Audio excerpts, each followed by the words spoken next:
Saan napunta ang pera ni Juan? Kaibigan, pamilyar ka ba sa tatlong mukha ni Juan pagdating sa paggamit ng pera?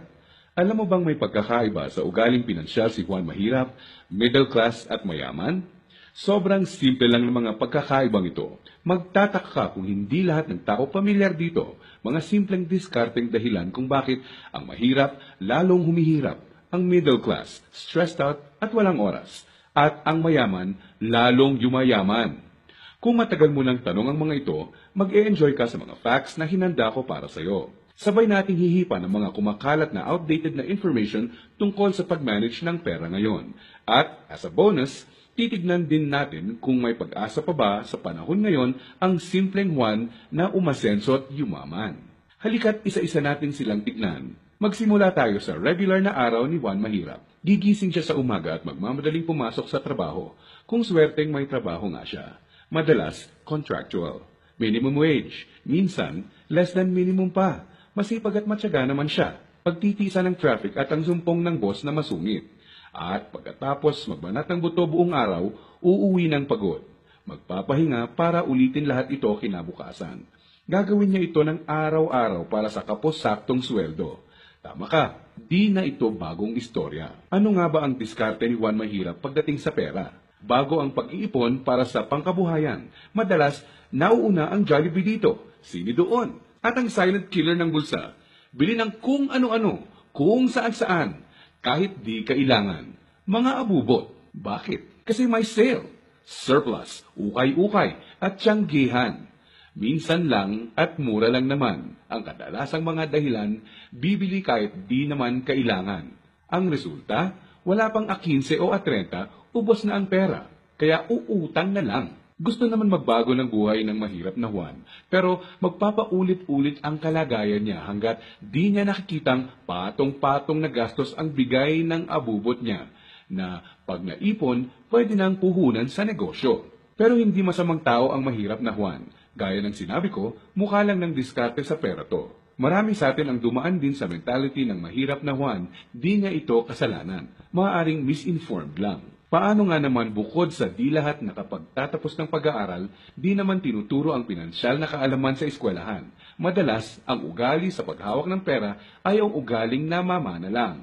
So, saan napunta ang pera ni Juan Mahirap? Dito na papasok ang tinatawag nating 1. Income at expense, at 2. Assets at liabilities. Huwag kang mag-alala, hindi economics class ng pinasok mo. Simple lang to. So ano nga ba ang praktikal na kahulugan ng income at expense at assets at liabilities? Unahin natin ang income. Ito ang perang pumapasok sa iyo. In short, income equals kita. Kapag lumabas naman ang pera, tinatawag natin tong expense. Sa madaling salita, expense equals gastos. Ngayon, ano naman ang assets at liabilities? Asset ang isang bagay kung binibigyan ka nito ng income o kita. At liability naman kung expense o gastos ang binibigay nito. Balik sa tanong, saan napunta ang pera ni Juan Mahirap? Ang maikling sagot, madalas mas maraming expense o gastos kesa income o kita ang mahirap na Juan. Maaring sa sahod o maliit na extra lang siya umaasa para sa income, samantalang kaliwat kanan naman ang pinanggagalingan ng expense. Naloko na. May pag-asa pa ba ang mahirap na Juan? Malalaman natin yan mamaya. Ngayon, tignan muna natin ang behind-the-scenes kwento ni Juan Middle Class. Sa unang tingin, okay na okay ang lagay ng middle class na Juan. Ang totoo niyan, malaki ang tsansang mapagkamalan mo siyang mayaman. May bahay, may kotse, at nakikita mo silang nagbabakasyon minsan. At kung may bagong labas na gadget, mag-a-upgrade ang middle class na Juan. Pero ang di alam ng karamihan, marami dito ay promo, hulugan, o utang sa credit card na buwan-buwan sa sweldo nakakaltas. So, saan napupunta ang pera ni Juan Middle Class? Ang maikling sagot, mas madaming liabilities, nagbibigay gastos kesa sa assets, ang binibili ng middle class na Juan. Imbes na investments na gagawa ng income, nauuna sa listahan niya ang paggagamitan ng pera, ang upgraded na lifestyle. Gusto niya ang convenience at quality sa buhay. Tingnan nating halimbawa to. Kung traditional economics ang pagbabasehan, ang kotse at bahay ay madalas na sinasabing assets. Sa praktikal na buhay ni Juan, masasabi nating outdated na ang pananaw na to. Sa definisyon natin ng asset, Ang isang bagay ay asset kung gumagawa ito ng income. Pero madalas, pagka down payment mo ng kotse, bahay o alahas, money out agad. Sa mga susunod na buwan, may babayaran ka ulit at huwag mong kakalimutan andyan pa ang insurance at tax. Money out nga naman, liabilities. Ang kotse ay nagiging asset lang kung nakakatulong siya ng gumawa ng income. Halimbawa na lang kung gamit sa negosyo. Ang bahay ay pwedeng maging asset kung paparentahan mo ito. Lalagyan ng mga produkto sa negosyo or storage. O di kaya'y kung nagba-buy and sell ka ng bahay at mabibenta mo to ng mas mahal. So bakit walang oras at stressed out si Middle Class 1? Para mabayaran ang mga liabilities, kailangang mag-overtime, kumuha ng mas maraming trabaho at maghangad na ma-promote ng middle class na Juan kung siya ay empleyado. Para sa mga professionals at self-employed, kailangan nilang kumuha ng mas maraming kliyente o projects. In short, kailangan nilang ibenta ang oras at skills nila ng higit pa sa ginagawa nila dati nung wala pang liabilities para kumita ng mas malaki. Tulad ng kalagayan ng isang doktor. Kung hindi niya sisiputin ang pasyente niya, wala siyang kita. Dito mo na makikitang may lumalamon na sa oras ni Juan Middle Class. May mga celebrations sa family at friends ang di na niya ma-attendan. Kaliwat ka ng stress na ang kapalit ng upgraded lifestyle ni Middle Class 1. Para sa kayod kalabaw na discarding to, gugustuhin niya ng reward, tama? Kaya mas madalas na siyang mag-taxi, kahit pwede namang mag-jeep. Starbucks coffee na, dati okay na ang 3-in-1. Sa restaurant na mas madalas kakain, kahit pwede namang sa bahay. Ilang halimbawa lang ito. Sa oras na maisip ni Juan Middle Class na magnegosyo, ang kita niyang pangpupuhunan sana, pambayad sa liabilities na pupunta. Kung tatanungin mo siya kung anong gusto niyang baguhin, madalas sasabihin niyang ibalik sa kanya ang oras niya. Mabait si Juan Middle Class. Gusto niya ng maganda at komportableng buhay para sa pamilya niya. Magaling din siya sa trabaho o sa propesyon niya.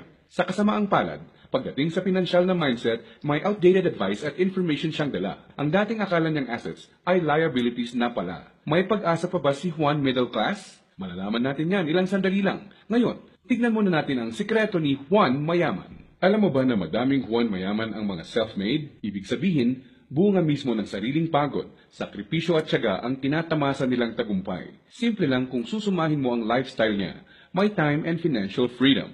Maluwag ang buhay kung may kailangan. Choice sila kung ano ang sasakyan nila, saan sila titira, sino ang makakasama at makakatrabaho nila, kailan at saan sila magbabakasyon, at iba pa. In reality, mas madami din silang tsansang makatulong sa kapwa, gaya ng pagdodonate sa charity at pagsali sa outreach programs. Balik tayo sa tanong, saan napunta ang pera ni Juan Mayaman? Kapag may perang hawak si Juan Mayaman, sa asset niya ito dinadala. At sa asset na ito ay kikita pa ng mas maraming pera para sa kanya. At ano naman ang gagawin niya sa bagong kitang ito? Tama ka, i-invest ulit niya sa ibang asset pa. Ano ba ang mga examples ng asset na ito? Andiyan ang investments, apartment, or kotseng pinaparenta. Ang edukasyon, seminar, tradings at iba pa na magtuturo sa iyo ng skills na kaya kang bigyan ng kita ay asset din. Sabi nga ng isang bumper sticker, if you think education is expensive, try ignorance. Ibig sabihin, kung tingin mong mahal ang edukasyon, subukan mo ang kamangmangan. Assets din ang mga negosyo, lalo na ang mga kumikita ng passive income. Paano ba napagtatrabahuan ni Juan Mayaman ang kanyang time and financial freedom? Ang sikreto? Passive income at leverage. Sa practical na ibig sabihin, ang passive income ay income na pumapasok kahit tapos na ang malaking parte ng trabaho mo dito. Konting oras na lang ang kailangan ni Juan Mayaman para i-maintain ang asset niya. Kahit natutulog siya, pumapasok pa rin ang kita. Hiramin naman natin kay Robert Kiyosaki ang ibig sabihin ng leverage. True leverage is the ability to do more and more with less and less. Ibig sabihin, ang tunay na leverage ay ang kakayanan na gumawa ng mas maraming gamit ang mas kaunti. Para mas madali nating maintindihan, gamitin nating halimbawa kung paano nagsimula ang isa sa mga pinakamalaking drugstore sa bansa. Marami ang nasira noong World War II. Pagkatapos nito, kinailangang mag-rebuild ng mga tao. Dito na papasok si Mariano K. Napansin niya ang mga demand sa isang uri ng antibiotic na tinatawag na sulfa drugs. Paano niya nalaman? Ginamit niya bilang leverage ang natutunan niya bilang empleyado sa isang drugstore bago pumutok ang World War II. Nung mga panahon noon na nagsisimula ulit ang lahat at kahit naman ngayon, ang taong may enough information kesa sa iba ay nakakalamang. Gamit ang 100 piso, bumili siya ng sulfathiazole tablets at kumita sa paglalako nito. Ginamit niya mga unang kita niya para bumili ulit ng mga tableta na ilalako. Hindi niya ginastos sa liabilities at abubot ang mga sumunod na kita. Nag-ipon siya at gumawa ng kariton. Ginamit niya ito para makabenta ng mas marami pa. Naging asset at nagbigay ng leverage sa kanya ang kariton. Taong 1945, nakaipon siya ng sapat na pera para ipatayo ang una niyang drugstore. Pinangalanan niya itong Mercury Drug.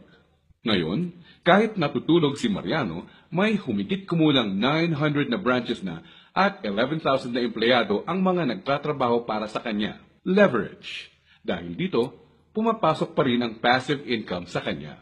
Pwede mong gawin ang ginawa niya. Gamitin mo ang pera mo sa pagsisimula ng pagkakakitaan. Andyan lang sa tabi-tabi ang mga negosyong kayang magbigay ng passive income at leverage sa iyo. Gaya na lang ng experience ko. Di ko inakalang isang maliit na flyer lang na inabot sa akin sa mall ang magiging tulay para sa isang negosyong nagbibigay passive income at leverage sa akin. Naging ugali ko na i-prioritize sa mga pagkuha ng assets bago liabilities. Ano ang konklusyon natin ngayon na magpapayaman sa iyo?